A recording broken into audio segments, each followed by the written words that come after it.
ladies and gentlemen, a couple of days ago, you and me, we checked out how the summers are different between the US and the UK. Today, we're going to be doing the opposite. Today, we're going to be checking out the difference between, guess, the winters in the US and the UK. Thank you for clicking on another video here today, ladies and gentlemen. I appreciate you as always. Now, let's do this. Before I click play on this, ladies and gentlemen, let me talk to you. 68% of people who watch our channel aren't yet subbed. Now, I know a lot of people watch on the TV, but if you take that little control and you click up, you can click over to my little profile picture, you click it one time, and then you can click subscribe. And then there's a like button there as well. You can click that too, it'd be absolutely fantastic. Well, thank you. Appreciate you. Thank you for coming to my TED Talk. You're welcome.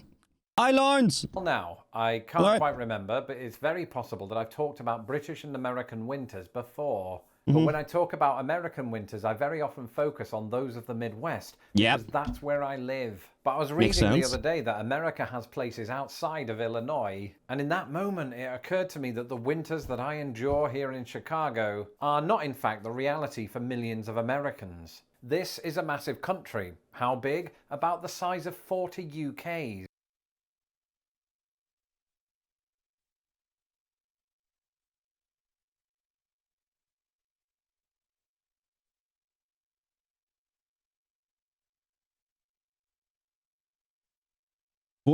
Forty. Bro, how many times can you fit Northern Ireland inside America, man? It must be about 1,000.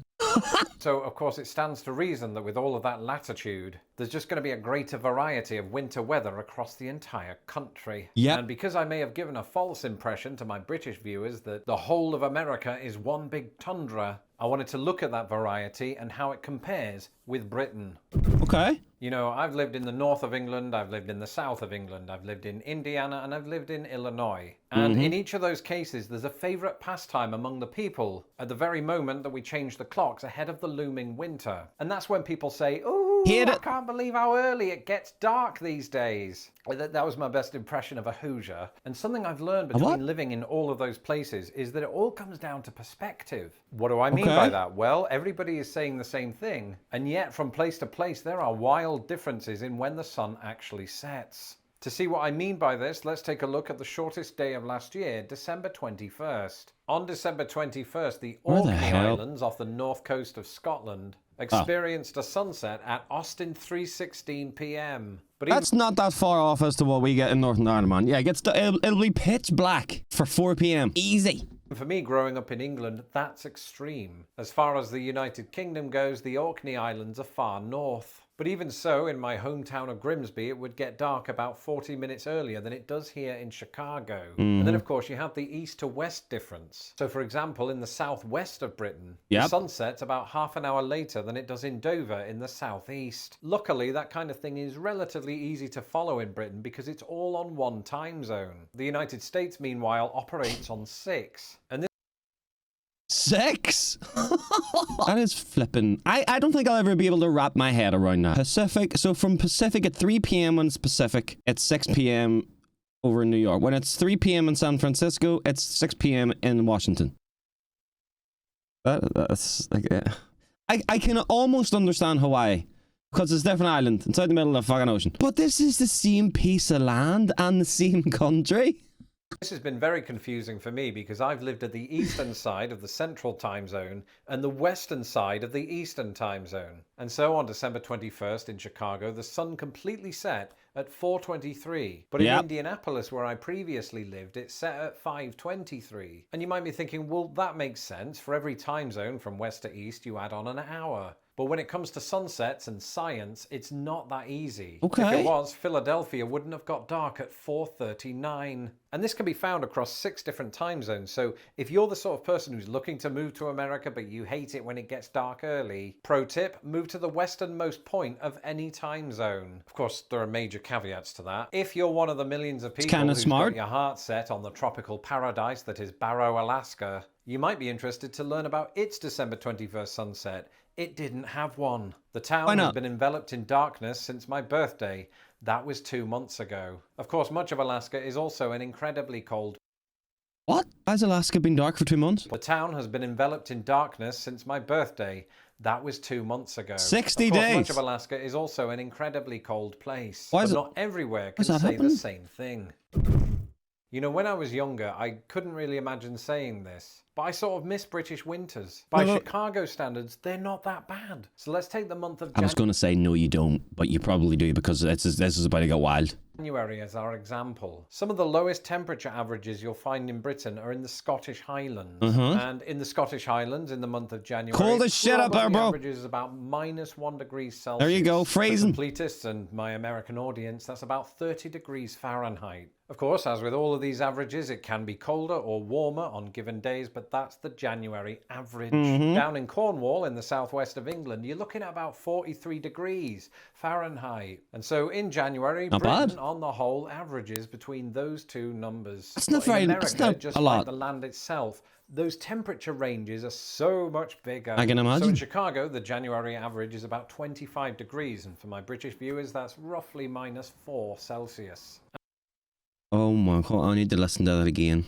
Are so much bigger. So in Chicago, the January average is about 25 degrees. And for my British viewers, that's roughly -4 Celsius. That is cold as balls. And Chicago, cold though it is by no means the coldest place in the US. In Minneapolis, they average about 12 degrees, which is -11 Celsius. In Bismarck, North Dakota, it's 9 degrees Fahrenheit, or roughly -13 degrees Celsius. And then this one is just stupid. In Fairbanks, Alaska, the average in January is -11 degrees Fahrenheit, or -24 Celsius.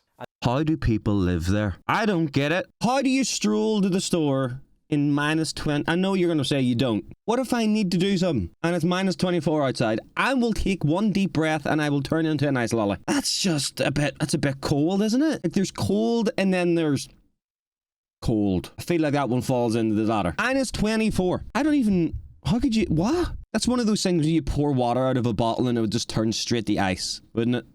And those are the places, as I like to say, that are unfit for humans. But what if I told you there were parts of America that require not thick, heavy coats and stupid winter hats, yeah, but just a jumper and or sweater and some pants of some kind? I'm not suggesting people walk around in their underwear. Well, this is the reality in parts of Southern California, Southwest Arizona, South Texas and New Orleans. And in all of those places, I imagine there are times when people can get away with just wearing a t-shirt. And again, pants Was that winter? And in Miami, I almost guarantee it, because there they average January temperatures of 69 degrees. And to be clear, that is in Fahrenheit, otherwise it would look like the beginning of Terminator 2. My in God. Celsius, that's over 20 degrees. In January, as an average. And so sometimes I booked Miami last night, actually.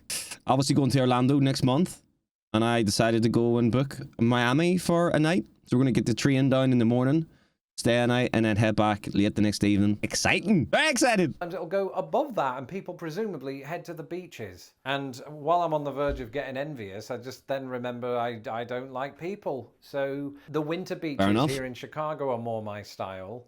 I don't have style. And crazily, that's not even the warmest average. In Honolulu, you're looking at 73 degrees. So where might you find British-like winter temperatures? Well, as ever, you're likely to encounter those in the coastal areas of the Pacific Northwest, but also in a vast part of the country that's sort of south of the Midwest, but north of the Deep South. Basically, the northern south. That made way more sense in my head. In other words, if you're looking for those same temperature ranges that we saw with the Scottish Highlands and Cornwall, then a decent comparison would be New York City, where it's 32 degrees, down to Atlanta, where it's 43. Oh, and speaking of Atlanta, that brings us on to this.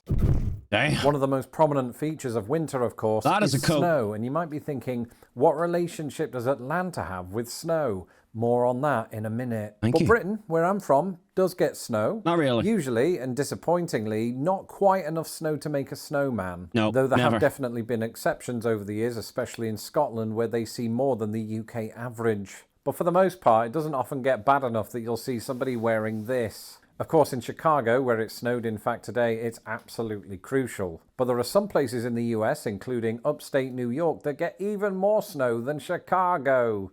And don't just take my word for it. Here's me from 2 years ago. But funnily enough, New York City and just sort of downstate New York in general doesn't actually get snow on the level that you see in the rest of the northeast of the United States that we touched on. Anytime I say snow, it always seems to be in New York, though. And it seems to be a shitload of it. Like, it doesn't just sprinkle of snow in New York. It It covers the fucking place. Here in this very video, the heavy load is actually carried by upstate New York. It gets a ton of snow, and it's all down to lake effect weather. So the likes of Buffalo and Rochester, they get nearly 100 inches of snow. That is mental, but it's not as mental as the city of Syracuse, which gets 123.8 inches a year on average. That's mental. It's also, for that reason, the snowiest city in the lower 48 of the United States. And I know what you're thinking. 100 inches of snow. Syracuse of being the worst. Wild. You didn't think that. I just like wordplay. Indeed, in that video where inexplicably I speak really fast and with a posher accent, I cover 6 other states that get way more snow than Britain. I'll link to that one at the end. But once you get south of the Mason-Dixon line, snow becomes more of a rarity. So Atlanta, which doesn't typically see a lot of snow and because of that isn't as prepared for it as, say, Chicago. Hold on, I want to say this again. Annual average snowfall in inches. Do any of you guys live in these places? And do you get a lot of it?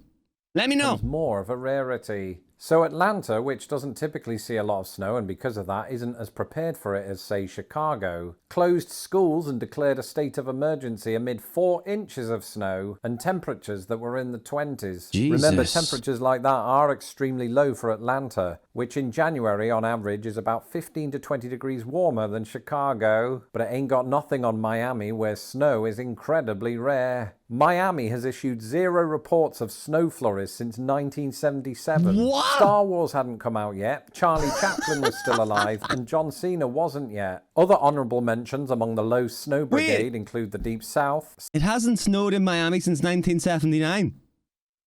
Huh? Southwest Arizona and the West Coast. Other than that, America is pretty snowy, so wrap up warm and get yourself a shovel. That's it for this episode. Let me know in the comments below your winter weather. I'm Lawrence Brown. You can follow me on Twitter at LostInThePondUS. There you go. Do not forget to subscribe to my channel so these videos don't get lost in the pond. Very good. All right, ladies and gentlemen, well, that was a few ways that the good old winter is different between the US and the UK. Thank you guys for watching today. I appreciate it a lot. Like I said, I booked on Miami last night. I'm really excited to go, man. Cannot wait. Kind of 2 birds with 1 stone type thing. Always wanted to go. And it's going to be cool. Going to be vlogging the entire experience. So remember to subscribe before you leave today. But most of all, thanks for watching. Goodbye.